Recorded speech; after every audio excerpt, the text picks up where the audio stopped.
Doctor ইউনূসকে টিউলিপের সাক্ষাতের চিঠি প্রসঙ্গে যা জানালেন প্রেস সচিব।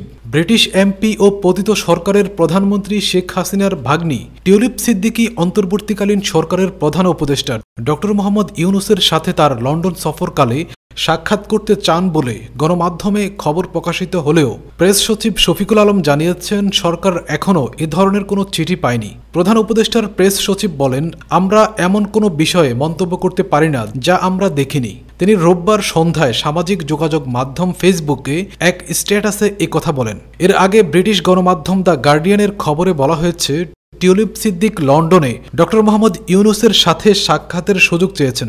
সাক্ষাতে তিনি একটি ভুল বোঝাবুঝি দূর করতে চান। বাংলাদেশে দুর্নীতির অভিযোগ ওঠার জেরে সাবেক প্রধানমন্ত্রী শেখ হাসিনার ভাগ্নি টিউলিপ সিদ্দিক সম্প্রতি যুক্তরাজ্যের অর্থনৈতিক সচিব ও সিটি মিনিস্টারের পদ ছাড়েন।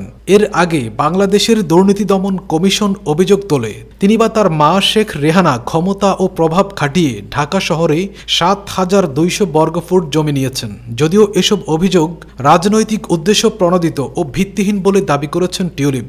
ডক্টর ইউনূস আগামী সোমবার যুক্তরাজ্য সফরে যাচ্ছেন। ৪ দিনের এই সফরে তিনি রাজা চার্লসের সাথে সাক্ষাৎ এবং ব্রিটিশ প্রধানমন্ত্রী কিয়ার স্টারমারের সাথে বৈঠক করবেন।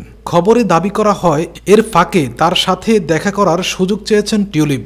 উল্লেখ্য, গত মাসে বাংলাদেশে টিউলিপ সিদ্দিকের নামে বাংলাদেশের একটি আদালত গ্রেফতারি পরোয়ানা জারি করেছে। ২০১৩ সালে তার খালা শেখ হাসিনা এবং রাশিয়ার প্রেসিডেন্ট ভ্লাদিমির পুতিনের মধ্যে একটি পারমাণবিক চুক্তি স্বাক্ষরের সময় টিউলিপ সিদ্দিক মস্কোতে উপস্থিত ছিলেন। গণমাধ্যমে দাবি করা হয়েছিল, ওই সময় তিনি অনিয়মের সাথে জড়িত ছিলেন। তবে টিউলিপ সিদ্দিক ব্যাখ্যা দিয়েছেন, তিনি সেখানে শুধুমাত্র সামাজিক কারণে একজন ভ্রমণকারী হিসেবে সেখানে গিয়েছিলেন। উপদেষ্টা তার এই ব্যাখ্যা গ্রহণ করেছে। গত মাসে যুক্তরাজ্যের ন্যাশনাল ক্রাইম এজেন্সি প্রায় ৯০ মিলিয়ন পাউন্ড মূল্যের বিলাসবহুল লন্ডনের সম্পদ অবরুদ্ধ করে দেয়, যার মালিক দুজন ব্যক্তি এবং তাদের সাথে টিউলিপ সিদ্দিকের খালার সম্পৃক্ততা রয়েছে বলে অভিযোগ উঠেছে।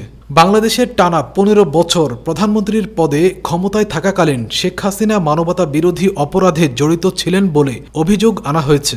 গত সপ্তাহে তার অনুপস্থিতিতেই ঢাকায় এই বিচার শুরু হয়।